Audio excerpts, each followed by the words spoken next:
Hi everyone! Let's talk about growing up in a PHP community. I have stage fright. I'm trying to get rid of this by dancing on stage before and jumping. The reason I'm here is that I have something to share that I think is really important. So, as Code Rabbi, another PHP developer once said, learn the most by sharing your knowledge with others. So here I am. Whee! This talk is about experiences, and every one of you have your own experiences. And this is sharing mine, and it will be quite a personal journey. So if my voice breaks during some points, you know why. And if my journey is not that interesting, at least here's a cute picture of a kitten. And my mom is a really talented graphical artist. She made this picture of me with a dragon. I'm Michelle Sunwer. I'm president of PHP Women. And I do speak with an accent, so if you don't understand me at some point, let me know and I will try to speak slower or try to clarify. And if the speed I'm speaking at is wrong, also let me know. I work at Leap. How many here have heard of Leap before? Cool, 2 of you. I'm not a Drupal developer. I'm a Symfony developer. I'm an API expert, and I love my job. So let's talk about PHP and why it's so magical. Because PHP really, really is a magical language to work on. Whom in here worked with PHP 4 ever in their life? Okay, more than half of you. That's pretty cool. When PHP 4 came out, I was 12 years old, and I had just started using the language and started programming. I started programming when I was about 10 years old as an April Fool's joke. I wanted to change the colors of my mom's display on random intervals. It was a lot of fun, and I loved doing that. Now, my first experience with PHP was mixing some PHP into HTML and try to make some kind of website about myself and add this guest book, because everyone makes a guest book as the first thing, right? And I had so much fun doing that, and PHP really taught me a lot, a truckload. And then, I guess, time went on, and I realized I needed to do more than just this guest book, and I started getting an interest. So then I realized, okay, so mixing HTML and PHP is not that good, so let's change it and grow my PHP and try to abstract it. So I made functions.php. And when functions.php grew too large, I made functions2.php. I realized the naming wasn't that great, so I made database functions.php. And now I felt like a professional developer around 14 years old. It was quite cool. And then I started university and learning about object-oriented programming. And I loved object-oriented programming and fell in love with it. My code was the most beautiful, abstracted mess I had ever written, and no one understood any of it. And that's the cool thing about PHP. You can do pretty much anything in it. I like to compare it a bit with an RPG game. So at level 1 you start, and you have this new character, and it's really pretty amazing. And you level up really, really fast, and you learn so much in such a short amount of time. And that's cool and all, but once you're level 60 out of 90, you start slowing down a little bit. And once you slow down, maybe you start another character, and you call her Ruby, and there you go. But this talk is mainly about my journey when I tried getting into the PHP community. My love for the language should be pretty clear now. PHP itself, it had many features over the years that really grew me as a developer. when namespaces came out and auto-loading, how many people here loved that instead of include? And all that stuff was really, really amazing. But I was almost set back from programming and being a developer at all. So first I want to start with lots of hugs to all of you. You're all amazing. Yay! And let's talk a little bit about our brains, because our brains is this really complex structure. Imagine that this is a brain. I'm clearly not a designer. And in here, it's all your memories and your feelings and your past experiences, everything you do in life. And it's all connected. And everything you do, everything is just this emotional thing. And when you want to learn something new, let's say you want to learn Drupal 8, then you take from all those experiences. And because you have so many experiences, you learn it a lot quicker. And it goes into this network of things you learned. And our brains are wired that way. But what happens if you have this experience that's really traumatic for you? What does your brain do? So there's several cases. One of them is that you put this traumatic experience into your brain. And your brain kind of tries to integrate it with who you are and when you're learning new things. And it works out. You may be a bit sad when you remember those things. It may not work out for you that well. But what could also happen is that your brain tries to shut out that experience. And that's what happened to me. My brain tried to disassociate certain parts of putting programming and my code public. And it tried to not know what I was doing if my code had to go public. In private, it was fine. In public, my brain shut down. It took me a long time to understand brains and why my brain would do this. And then looking back, when I was 12 years old, then it was kind of going to this IRC channel in PHP and using my name as a handle, Michelle. I thought that would be pretty cool, right? I got kicked out of the IRC room for pretending to be a girl to get help quicker. So, okay, I could not be a girl on IRC, that was clear. But as soon as that was known, during my entire career until quite recently, I got statements like, boobs, so get the fuck off. Wow, a girl, are you an FBI agent? That's cool. These things, they happen to me daily, and it got tiring. But those were not so bad. The worst thing was people DMing me and saying, oh, there's not so many girls on IRC, and especially programmers, are you single?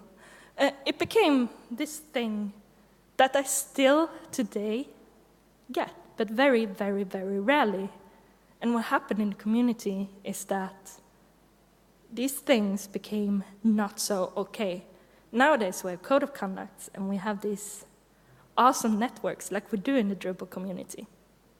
And what I want to avoid is that we ever, ever, ever go back to an environment like that. So how do we avoid going back to this? And what helped me to actually still stay in this industry? And what will help other people to stay in this industry that is so much better today than it was back then? One of the things that helped me is that my passion for programming never, ever disappeared. My passion for programming stayed and always stays the same. And one of the reasons is the supportive parents that I always had. I just became a mother a year ago, and it's so important to support your children in anything they want to do. If they're passionate about it, support them. Other things that really helped me in my life was when I was 18, long ago now. I went to my first conference after being really pushed to my first conference. And in there I got to meet some people I looked up to. They were really ordinary people like me. Wow, other geeks, that's so cool.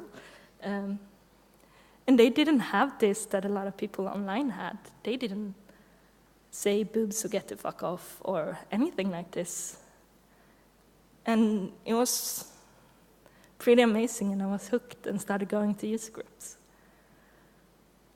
Until about 3 years later, where it didn't work out so well, and I had a traumatic experience at a conference. But it's all okay, and I'm not gonna be ranting anymore.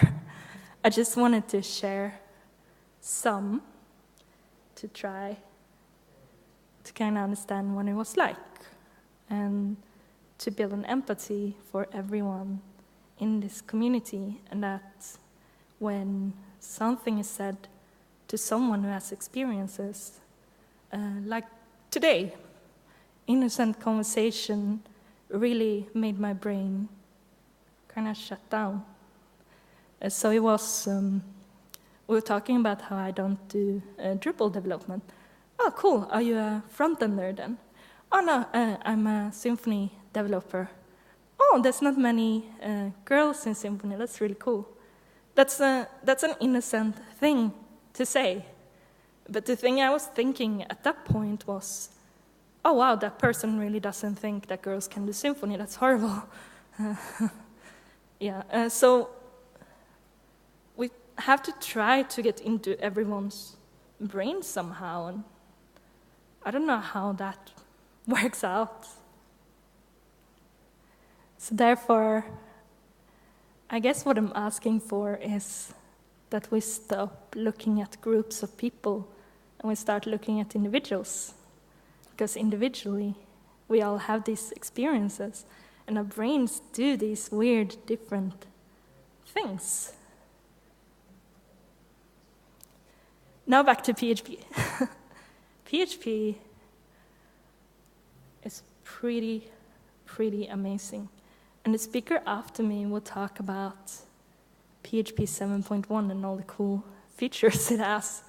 I fell in love with type hinting. I have an apprentice at work, and at first I tried to teach him Symfony and throw him into Symfony, just randomly. Let's do Symfony, you have never been programming before. That didn't work out so well. For some it does.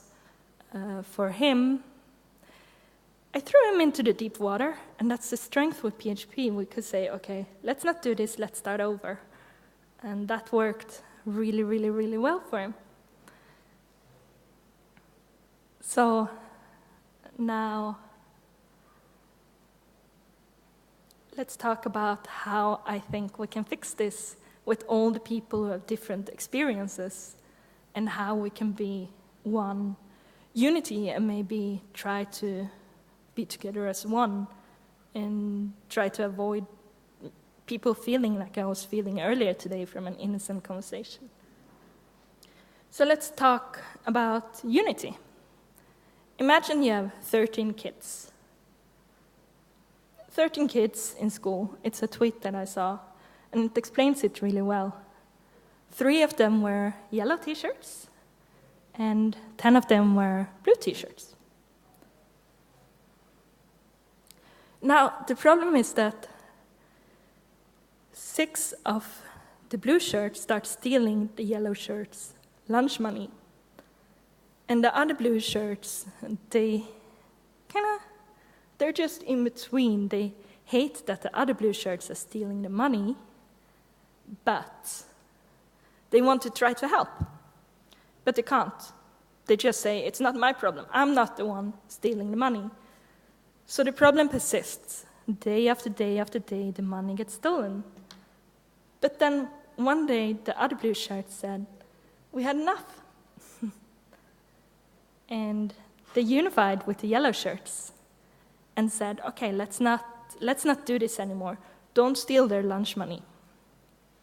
And all of a sudden, instead of saying it's not my problem because I'm not the one doing it, they became unified and they could have a conversation. And in this conversation, they decided that, okay, the reason you stole the lunch money is that you couldn't actually afford to eat yourself. And they talked about it, and therefore they decided to all put all the money together and share it, and everyone could eat. And the goal here was to be green. Yay! Everyone's green. So community does work, and community is really, really amazing.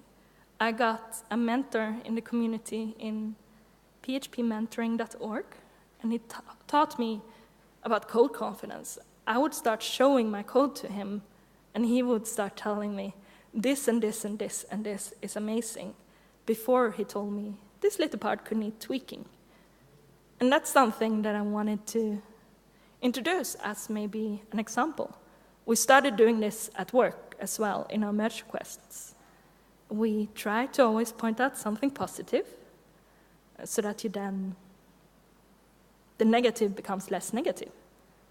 So if there's one thing you can take away with you today, start pointing out positive things that people do and notice the change in their mood, in their atmosphere, and how much more productive they will be.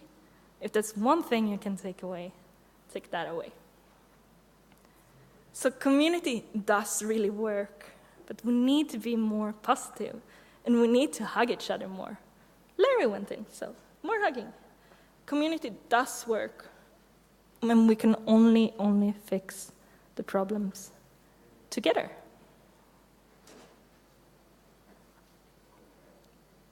So, hugs to all of you.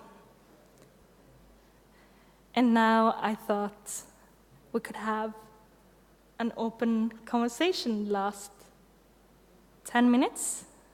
So if everyone comes a little bit closer.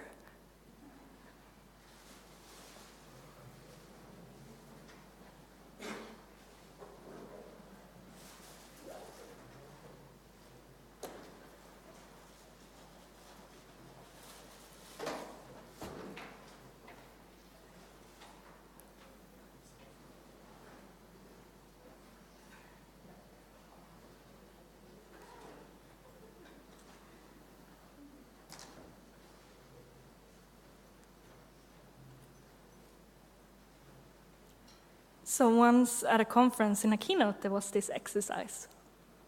How many of you have ever contributed to open source? Stand up. Yay! Applaud yourself and others. It's really, really cool. The thing with this thing is, everyone who stood up, they felt kind of cool. When I was sitting down, I felt, okay, this is horrible. I felt like I should contribute to open source, but I didn't know where to start. Because how do you start when you feel the way I just explained?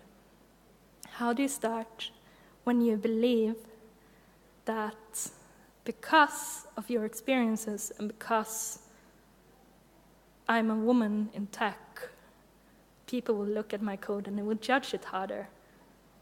How do I put my code out there? And I didn't have an answer until we started with this positivity. So now, as a group exercise, does anyone have an answer how you do when someone feels that way to get them started in a project where they don't know anyone?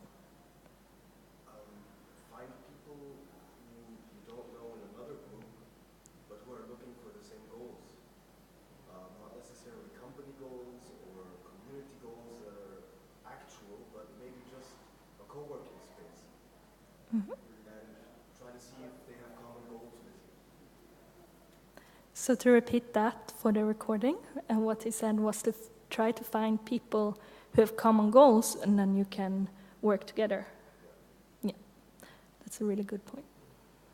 Start with something small and uncontroversial. That's just busy work that needs to get done. There's not much discuss about it. Whoever it's coming from is only so much that anyone could complain about, but it gets your foot in the door Start with something small and controversial. That's really good. Anything else you can do? I suppose you could identify people who you look up to. If there's some small niche software projects, usually you can get to speak to the project lead, or they might have a Slack channel nowadays, and actually speak to them and say, well, what do you need help with? And that can be a bit hit and miss sometimes, but find some people and actually start direct messaging them, and then as soon as you start that conversation, rather than throwing yourself into the wider community and exposing yourself, I suppose, on the channels that you may not be so comfortable with, go directly to the people and just have a direct one-to-one conversation. Mm-hmm. Identify people you look up to and talk to them and have a one-to-one conversation, and that way you can get involved more directly. Really cool. Okay. So the thing is, I was sharing all these really negative things, but it's really, really so cool to be here today because of the community. And it's really nice that because of the community, and only because of the community, I still do programming today. Because of the conferences I went to, and because of these people and my mentor, I'm the person I am today.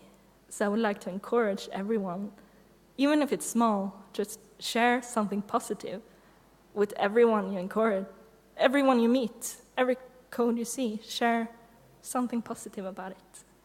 And people like me will always stay. And also, don't be the blue shirts in the middle, because I wasn't pointing you out. You missed the example. Because don't be the one who says, it's not me. Always try to work together and bring unity. I don't like when there's segregated groups. Okay, any questions?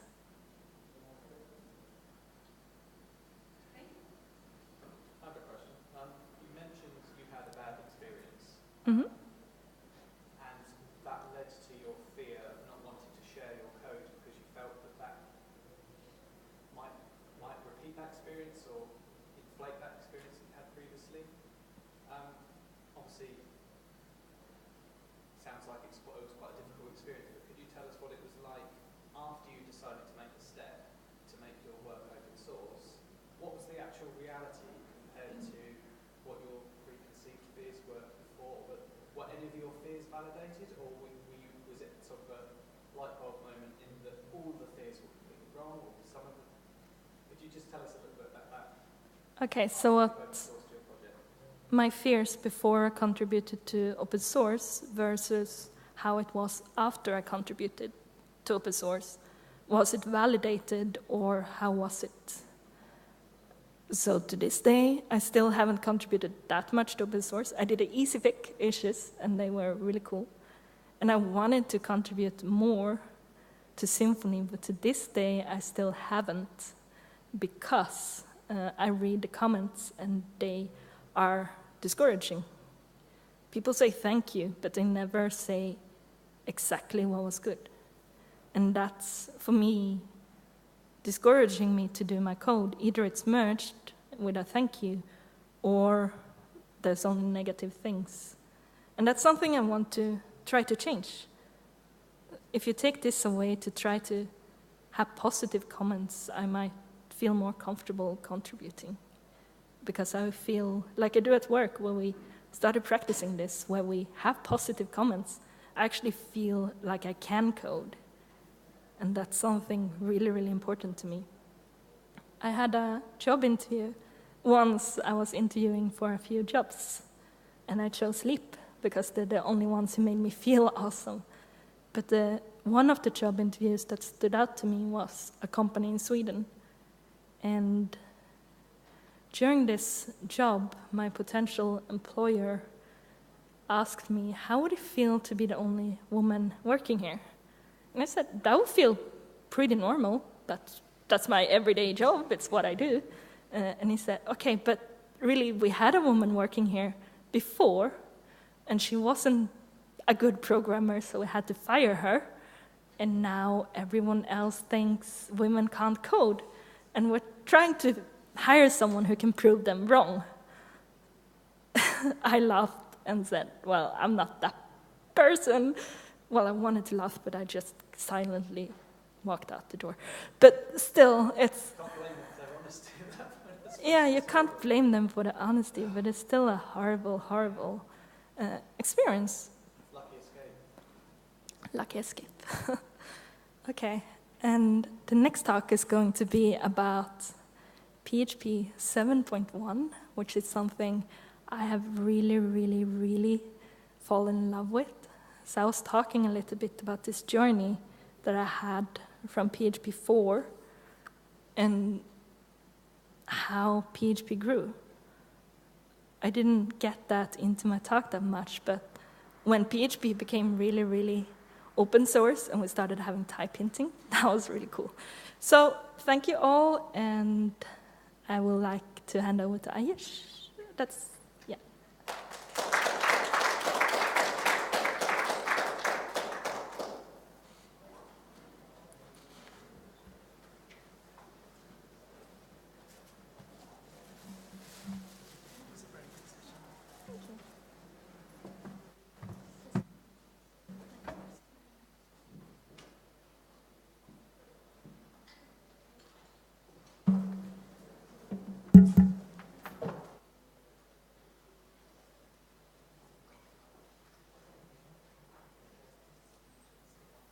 Release, it's working.